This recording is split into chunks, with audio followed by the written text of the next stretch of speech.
Radhe Radhe everyone, welcome back to my channel. I hope you all are doing awesome और मैं अनिता शारदा आपका मेरे इस चैनल पे स्वागत करती हूँ। आज का जो एपिसोड है वो एपिसोड 2 है। आज का जो टॉपिक है वो भी बहुत खास टॉपिक है जिसके बारे में मैं आपसे बात करने वाली हूँ यहाँ पे। That is energy can neither be created nor be destroyed. ये नहाते वक्त मेरे दिमाग में ये टॉपिक आया, मुझे लगा मुझे इसके बारे में आप लोगों से बात करनी चाहिए, क्योंकि मैंने आपको पिछले एपिसोड में एपिसोड 1 में लॉ ऑफ अट्रैक्शन में बोला था कि जो भी मेरे माइंड में थॉट आएगा, जो मुझे लगेगा कि मुझे अपने विचार आप लोगों के साथ साझे करने चाहिए, वो डेफिनेटली मैं यहाँ पे आपके लिए आपके साथ अपने विचार जो है वो साझे करूंगी। ठीक है, आज का टॉपिक क्लियर हो गया आपको कि energy can neither be created nor be destroyed. क्योंकि ये थॉट दिमाग में थॉट मेरे इसलिए आया क्योंकि इस टॉपिक पे मैं बात करूं क्योंकि बाहर लगी है बारिश। बरसात के दिन है तो बारिश बहुत लगी है।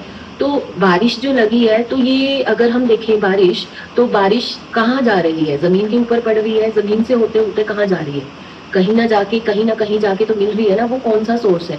वो पानी में ही मिल रही है। बारिश पानी है तो वो अपने सोर्स पानी में ही मिल रही है, किसी न इनडायरेक्ट वे में जाके। ठीक है जी, नालियों से होते हुए नदियों में जाके मिल रही है, नदियों से समंदर में जाके मिल रही है। मतलब वो अपने सोर्स तक कभी ना कभी पहुंच जाता है जो पानी है, राइट। फिर सूरज की रोशनी पड़ती है, इवेपोरेशन शुरू होती है। फिर ऊपर जाके क्लाउड बनते हैं। इवेपोरेशन में वेपराइजेशन, भाप के रूप में क्लाउड बनते हैं। वो क्लाउड जब भारी हो जाते हैं तो वो क्लाउड मूव करना शुरू करते हैं और यहाँ पे जाके टेम्परेचर हाई हो जाता है, जहाँ पे उनको ह्यूमिडिटी लगती है, गर्माहट मिलती है उन क्लाउड्स को, वहां जाके वो बरस जाते हैं। ये प्रोसेस ही होता है। ठीक है, तो इवेपोरेशन पड़ रही है, बारिश पड़ रही है, इवेपोरेशन हो रही है, मतलब 3 स्टेट में आपको वो चीज मिला है, सॉलिड, लिक्विड, गैस में। ये हम ना साइंस में पढ़ते हैं, हम 8th 9th 10th +1 +2 में energy can neither be created not be destroyed, या फिर वाटर साइकिल जो होता है उस चीज के बारे में हम स्टडी भी करते हैं, बच्चों को भी पढ़ाते हैं, बट वो कोरिलेट नहीं कर पाते इन चीजों में। तो इस टॉपिक को मैं थोड़ा सा ना अपनी डेली लाइफ से रिलेट करके आपको समझाना चाहूंगी, क्योंकि मुझे लगता है अगर हम डेली लाइफ से रिलेट करके इस टॉपिक के बारे में जाने तो हम ज्यादा अच्छे से जान पाएंगे। ठीक है, क्योंकि हमें जो भी हम स्टडी करते हैं उसको बोझ की तरह नहीं लेना है, उसको हमें डेली लाइफ से रिलेट करना है अगर हम उसको इंटरेस्ट से समझें। जो एग्जाम्पल्स मैं लेके आई हूँ मुझे लगता है उससे आप लोग भी रिलेट करेंगे। ये तो सबको ही पता है कि ऊर्जा जो है वो ना तो खत्म होती है, ना ही उसको बनाया जा सकता है। आपको पता है हमारा यूनिवर्स है, मिल्की वे यूनिवर्स है, राइट। अब इस यूनिवर्स में हम जो भी चीजें देखते हैं वो 3D है, क्योंकि हमारा विजन वहां तक है। हम ह्यूमंस खुद 3D हैं, ठीक है ना। हम 3D ही प्लानिटरी 3D ही चीजें देख पाएंगे। वो 3D चीजें जो हम देख रहे हैं, क्योंकि हम खुद 3D है तो वहां तक ही हम देख सकते हैं। उस 3D के अंदर एक प्लेनेट है छोटा सा, जो कि अर्थ है, तो छोटा नहीं है तो बहुत बड़ा है। अगर हम यूनिवर्स की बात करें तो यूनिवर्स तो बहुत ही बड़ा है। क्या क्या चीजें हैं, कैसी कैसी एनर्जीज हैं, उनके बारे में बात करेंगे। तो अर्थ के ऊपर हम किसी एक छोटी सी जगह पे रहते हैं, राइट, छोटी सी जगह पे रहते हैं। तो टॉपिक से थोड़ा भटकेंगे नहीं। तो एनर्जी की मैं बात कर रही थी यहाँ पे। क्या होता है कि जैसे मैं रिलेट करने की कोशिश कर रही हूँ, सॉलिड, लिक्विड, गैस, 3 स्टेट्स होती हैं। एक छोटा बच्चा 2.5-3 साल का बच्चा, जिसको आपने आइस क्यूब्स दे दी या फिर आइसक्रीम दे दी, वो सॉलिड फॉर्म है। थोड़ी देर वो टेम्परेचर ऐसे ही पड़ा रहेगा, क्योंकि बच्चों को आदत नहीं होती है कि जल्दी जल्दी से खा ले। वो रखते हैं साइड में और उसको मतलब संभाल के रखते हैं। ठीक है, वो आइसक्रीम या वो आइस क्यूब जो है वो पिघल गई उस कंटेनर में, राइट। तो बच्चा ना थोड़ी देर बाद देख के वो रोने लग जाता है कि आइस क्यूब मेरा सॉलिड वाली चीज नहीं दिखाई दे रही है उसको, वो कहाँ गई, बट वो पिघल के तो उसी कंटेनर के अंदर है ना। तो वो रोने लग जाता है, वो बोलने लग जाता है कि आपने ले ली, इस तरीके से। तो वहां पे वो बच्चा ना समझ है। उसी तरीके से हम भी ना समझ है, अभी तक ना समझ है। क्यों? क्योंकि एनर्जी खत्म नहीं होती। हम लोगों का सोर्स क्या है? हम लोगों का सोर्स है एनर्जी। हमारे अंदर क्या है? एनर्जी है। आपके अंदर क्या है? एनर्जी। जो मेरा जो मेरी एपिसोड देख रहे हैं, जो मेरा ये एपिसोड देख रहे हैं, उनको पता होगा उनमें भी एनर्जी है। सर, हर चीज में एनर्जी है, जीव जंतु जितने भी हैं सब में एनर्जी है, राइट। तो ये जो एनर्जी है ये वर्क कैसे करती है? अगर मैं चल फिर पा रही हूँ उसी एनर्जी की वजह से है। अगर वो मेरी एनर्जी मेरे बॉडी में से निकल जाए, मेरा शरीर क्या नथिंग, तो मेरे को तो डेड डिक्लेयर कर दिया जाएगा कि ये तो मर चुकी है, राइट। वही एनर्जी है जो हम सबको चलाती है। अब सिर्फ वही एनर्जी की बात नहीं है, हर चीज में एनर्जी है। अगर ये रिंग लाइट मेरे फेस के ऊपर लाइट पड़ रही है, ये भी तो लाइट है। इस रूम में लाइट चल रही है, वो भी तो लाइट है। अगर मैं बाहर निकल के देखूं तो रोशनी आ रही है, दैट इज ऑल्सो लाइट। सूरज की रोशनी आ रही है, वो भी तो लाइट है, राइट। लाइट की एनर्जी की, लाइट क्या है? एनर्जी का ही पार्ट है। एनर्जी की बहुत सी फॉर्म्स होती हैं, चाहे वो इलेक्ट्रिकल फॉर्म हो, ठीक है जी, चाहे ह्यूमन नेचर की बात करें उसमें भी एनर्जी है, that is a part of light is a part of energy, energy का ही पार्ट है सब कुछ, ठीक है जी।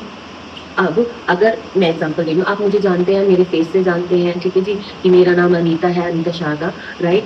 तो अगर मेरी एनर्जी निकल के आपके अंदर आ जाए, राइट, तो मुझे तीसरा बंदा आके थोड़ी बोलेगा कि ये अनीता है, ये तो आपके नाम से जानेगा ना, आपकी बॉडी फेस स्ट्रक्चर से जानेगा कि ये बंदा है। अगर मैं अपने जैसा बिहेव करूंगी तो वो आपको कैसा लगेगा, वो सामने वाले बंदे को लगेगा बिहेव तो वैसा करिए बट ये है वो। कहने का मतलब क्या, मेरी एनर्जी, आपकी एनर्जी और किसी की भी एनर्जी क्या है, सेम है। हम किसी ऑब्जेक्ट में ऑब्स्टेकल है, फंसे हुए हैं, जैसे मैं इस बॉडी में फंसी हुई हूँ, बट जो मेरी एनर्जी है उसका सोर्स क्या है, उसका सोर्स बहुत ज्यादा है, बहुत बड़ी एनर्जी, जिसको हम परमात्मा बोलते हैं।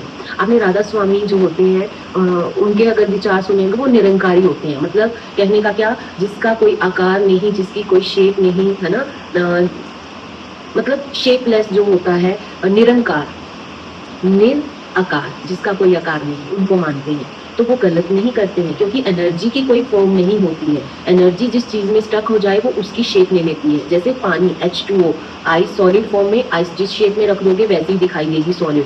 थोड़ा अंडर टेम्परेचर प्रेशर के अंडर वो क्या हो जाएगी, पिघल के पानी बन जाएगी, फिर वो पानी को थोड़ा और हीट मिलेगा, इवेपोरेट कर जाएगी, बट वो थी तो H2O पानी ही था ना, वो था तो पानी, सोर्स ऑफ पानी। जैसे वो छोटे बच्चे को समझ में नहीं आया उस वक्त की, वो रोना शुरू कर दिया उस चीज के लिए, राइट। तो इसी तरीके से हमारी एनर्जी कभी भी खत्म नहीं होती है, एनर्जी डिस्ट्रॉय नहीं होती है।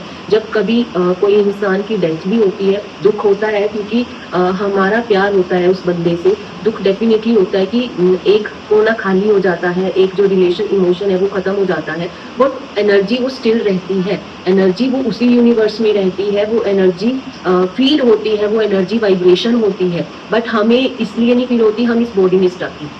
जब हम इस बॉडी से बाहर निकल जाएंगे तो वो एनर्जी हमें भी फील होगी, राइट। तो इसीलिए हम कुछ नहीं होते हैं एनर्जी को बनाने वाले और एनर्जी को खत्म करने वाले। अगर हम एक ऑब्जेक्ट को बना के उसको तोड़ दें, अगर हम उसमें खुश हो रहे हैं कि हमने तो तोड़ दिया, बना दिया, we are nothing to do that, right. तो एनर्जी ना तो बनाई, ये इतना टॉपिक अगर सोचने की बात है, बहुत ही लंबे मतलब हाई लेवल पे सोचने की बात है, बहुत ही समझ में आए तो सिंपल समझ आ जाएगा, नहीं समझ में आए तो आप कितना भी कोशिश कर लो नहीं समझ में आएगा। तो इसीलिए साइंटिफिक वे में भी अगर हम देखें, energy can neither be created not be destroyed, इसमें हम पार्टिकल्स की, एटम्स, मॉलिक्यूल्स की बात करते हैं कि दो या दो से ज्यादा एटम्स मॉलिक्यूल्स मिला के अगर आपके पास कुछ थर्ड कंपाउंड मैटर बनता है, उसको हम लॉ ऑफ कॉम्बिनेशन बोल देते हैं, ये लॉज पढ़ते हैं हम। बट उसी को हम रिवर्स कर दें, ठीक है जी, रिवर्स करने के बाद डीकम्पोजिशन हो जाता है। कहने का मतलब कि जब ये बॉडी खत्म होती है, ये 5 तत्व से बनी है, ठीक है, जब ये खत्म होती है, जब जलाया जाता है, जो मिट्टी का पार्ट है वो मिट्टी में मिल जाता है, जैसे राख है ना, तो वो मिट्टी में मिल गया। जो आकाश तत्व है उसमें, मतलब एयर गैप, ये जो पोर्स होते हैं, एयर का पार्ट है, जो स्पेस है हमारी बॉडी के अंदर, एक कमरे के अंदर जैसे स्पेस होती है ना, ऐसे ही हमारी बॉडी के अंदर भी स्पेस है, वो आकाश का पार्ट आकाश में मिल जाता है, स्काई में मिल जाता है। जो एनर्जी होती है वो फायर मानी जाती है, आग में मिल जाती है, राइट। तो कहने का मतलब क्या, जो हमारी एनर्जी है, वो सोर्स ऑफ एनर्जी जब निकलती है तो वो परमात्मा में मिलती है, सबकी नहीं मिलती है। वो डिपेंड करता है हमारे कर्मों के ऊपर, वो कर्म हमारे कैसे होने चाहिए, वो कर्म हमारे अच्छे होने चाहिए। कर्म का मतलब ये नहीं है कि आप 2 गालियां निकाल के भगवान का नाम याद कर रहे हैं, आप किसी को दुख दे के भगवान का नाम याद कर रहे हैं, दैट इज नॉट कर्म, ठीक है। कर्म क्या कहता है, वो भक्ति भी नहीं है। कर्म क्या कहते हैं कि जो आप फैमिली में जन्मे हैं, आप उस फैमिली को खुश रख पा रहे हैं, या आप उनकी वैल्यूज के ऊपर खड़े उतर पा रहे हैं। आप किसी को भी खुश नहीं कर पा सकते, कैसे होता तो वही है जो आपके नसीब में होता है, जितनी आपकी कैपेसिटी होती है, या आप में जितनी काबिलियत होती है, या आपको भगवान ने जितना देना होता है उतना ही मिलता है। बट आप इतनी कोशिश तो कर ही सकते हैं ना कि हम उन वैल्यूज को, उनका आदर करें, उनको रिस्पेक्ट दें, उनको प्यार दें। इतना भी आप करेंगे ना तो डेफिनेटली आपके कर्म बहुत अच्छे होंगे। आप उनको अच्छे मन से खाना बना के खिलाएंगे, वो कर्म अच्छे होंगे। आप चाहे कोई भी काम कर रहे हैं अच्छे मन से करेंगे, आपके कर्म अच्छे होंगे। वही लॉ ऑफ अट्रैक्शन, आपकी जैसी वाइब्रेशन होगी सामने वाला वैसी वाइब्रेशन आपको देगा, राइट। तो इसी तरीके से कर्म आपके पहले सबसे अच्छे होने चाहिए। उसके बाद अगर आपके कर्म अच्छे हैं तो भगवान खुद अपने आप से आपको जोड़ते हैं। वो एनर्जी की वाइब्रेशन इतनी अच्छी हो जाती है कि डेफिनेटली वो सब कुछ अच्छा अच्छा सोचने लगता है, अच्छा अच्छा करने लगता है।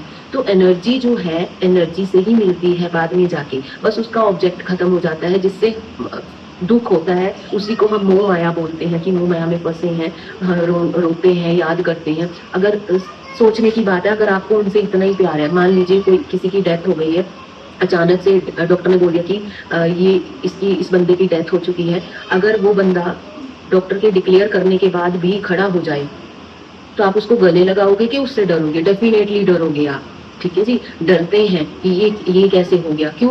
बंदा तो वही है, अगर वो खड़ा हो गया तो कहने का मतलब क्या है, एनर्जी कहीं नहीं जाती है, एनर्जी वही रहती है, आपकी वाइब्रेशन होती है। समटाइम्स हमें ऐसे लगता है हम यहाँ कभी नहीं आए हैं, बट हमारी वाइब्रेशन मैच करती है, हमें ऐसा फील होता है मैं पहले भी यहाँ आ चुकी हूँ, मतलब जाना पहचाना सा लगता है। क्यों?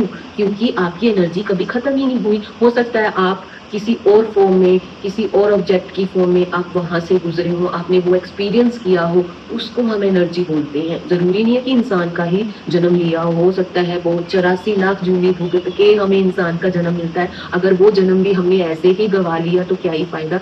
तो अपने कर्म अच्छे रखिए। मैं ये नहीं कहती ध्यान लगा के आंखें बंद करके आप बैठ जाइए, वो भी अगर आपके पास टाइम है तो वो भी कीजिए। बट अगर आप बहुत ज्यादा बिजी, आप कुछ भी काम कर रहे हैं, पर कम से कम उस काम को शिद्दत से कीजिए, वो भी एक तरह से प्रेयर ही होती है। आप अपने काम में 100% दीजिए, वो भी प्रेयर ही होती है। सामने वाला समझे ना समझे वो उसके ऊपर है। आपकी वाइब्रेशन, आपकी एनर्जी अच्छी जा रही है, आपको पता है आपकी एनर्जी अच्छी जा रही है, वो एनर्जी आपको ही रिफ्लेक्ट होके मिलेगी। सामने वाला जैसा सोच रहा है आपके प्रति या आपके रिलेटेड, उसको वाइब्रेशन वैसी ही मिलेगी। अगर नेगेटिव सोच रहा है उसी को नेगेटिव मिलेगा, आपको नहीं मिलेगा। तो इसीलिए ना ही जेलसी फील करनी चाहिए, ना ही अपने आप को दूसरों से कम समझना चाहिए। सबसे पहले तो self love very important. Self love होना बहुत जरूरी है। जब आप खुद को खुद से प्यार करेंगे, अपने आप को प्यार करना सीखेंगे, तभी सामने वाला आपको प्यार करेगा, आपको पसंद करेगा, ठीक है। सेल्फ लव होना बहुत जरूरी है। अपने लिए टाइम दीजिए। बन ठन के रहना, सजना सवरना कोई बुरी बात नहीं है। अगर आप अपनी बॉडी के लिए आप टाइम निकाल रहे हैं तो आप इस एनर्जी की, ये जो मंदिर है एनर्जी की फॉर्म का, जो ये ऑब्जेक्ट है, आप इसको अच्छा रख रहे हैं, तो ये भी कोई गलत बात नहीं है, राइट। तो प्लीज आप इस बात पे थोड़ा फोकस करिए। आप कोई भी काम कर रहे हैं उसको बड़ी शिद्दत से कीजिए। एनर्जी कभी भी खत्म नहीं होती है। Energy can never never be created, energy can neither be created nor be destroyed. वो वहीं रहती है, वो वाइब्रेशन रहती है, वो यूनिवर्स में रहती है, कभी ना कभी टकराती जरूर है। तो इस यूनिवर्स में मल्टीपल यूनिवर्स की बात करें तो मल्टीपल यूनिवर्स हैं। मल्टीपल यूनिवर्स में कितनी एनर्जीज होंगी हम तो नहीं देख पा रहे हैं मल्टीपल यूनिवर्स, ठीक है ना। हम अपने यूनिवर्स को देख पा रहे हैं, मिल्की वे यूनिवर्स, स्पेस तक पहुंच गए हैं। क्यों? क्योंकि हम उतना देख सकते हैं, हमारी नेचर जितनी हम उतना देख सकते हैं। आज से पुराने जो हमारे ऋषि मुनि होते थे, वो ध्यान की उससे मतलब अपनी एनर्जी को अपनी बॉडी से अलग करके एस्ट्रो ट्रैवल कर लेते थे। आज भी करते हैं बहुत से लोग, तो एस्ट्रो ट्रैवल करके वो सब चीजें जान लेते थे। क्यों? क्योंकि वो बॉडी में नहीं है, वो एक एनर्जी है। एनर्जी में कोई चीज समझने की बात हो तो वो इजीली समझ आती है। इसीलिए जैसे ये मेरी बॉडी है, हो सकता है मैं नहीं समझ पा रही हूँ सामने वाले को, या हो सकता है उसकी फ्रीक्वेंसी मेरी फ्रीक्वेंसी से मैच नहीं कर रही है, बट आप अपनी तरफ से अपनी एनर्जी को पॉजिटिव रखिए। आप अगर आप अपने काम को 100% देंगे, अच्छे से करेंगे, पॉजिटिव वे में करेंगे, तो जो आपका ओरा होता है ना, वो पॉजिटिव होगा। जब आपका ओरा पॉजिटिव होगा तो आपकी एनर्जी इतनी हाई और इतनी पॉजिटिव होगी ना, तो आपको बोलने की जरूरत नहीं पड़ेगी। आपकी सिर्फ एक चाल, एक मतलब एक ओरा ही माहौल क्रिएट कर देगा। तो इसीलिए मेरा आज का ये टॉपिक था। मेरे दिमाग में ये बात आई कि मुझे energy can neither be created nor be destroyed, इस लाइन को थोड़ा सा आपको डेली लाइफ से रिलेट करके आपसे बात करनी चाहिए। इसीलिए मैंने इस टॉपिक के बारे में आज बात की। ये मेरा एपिसोड 2 मैं रखूंगी इसको, क्योंकि मैं और वीडियोस भी डालती हूँ। अगर आपको मेरी ये वीडियो इतनी सी भी वैल्यूएबल लगी हो तो प्लीज लाइक कमेंट जरूर कीजिएगा, राधे राधे जरूर बोलिएगा, हरे कृष्णा, जो भी आप करना चाहें, प्यारा सा कमेंट जरूर कीजिएगा, शेयर जरूर कीजिएगा वीडियो को। हो सकता है मेरी जो विचार है, जो मेरा थॉट प्रोसेस है, हो सकता है किसी और के साथ भी मैच कर रहा हो। जो मेरी वीडियो को लाइक करेंगे, मुझे लगेगा कि उनके जो थॉट प्रोसेस है वो भी ये चीज को समझते हैं, ये चीज को जानते तो है, समझते भी हैं। क्योंकि विदाउट नॉलेज साइंस जो है वो इनकम्प्लीट है, राइट। और जितनी भी साइंस में एनर्जी की, एटम्स, मॉलिक्यूल्स की बातें की जाती है ना, वो डेली लाइफ से ही रिलेटेड है। वो ये एजुकेशन आई कहाँ से? हम जैसे लोग, हम जैसे बहुत दिमागदार साइंटिस्ट उठे हैं, उन्होंने इन चीज़ों के ऊपर रिसर्च, इन्वेस्टिगेशन की है, तब जाके हम ये इनको स्टडीज थ्योरीज में पढ़ते हैं।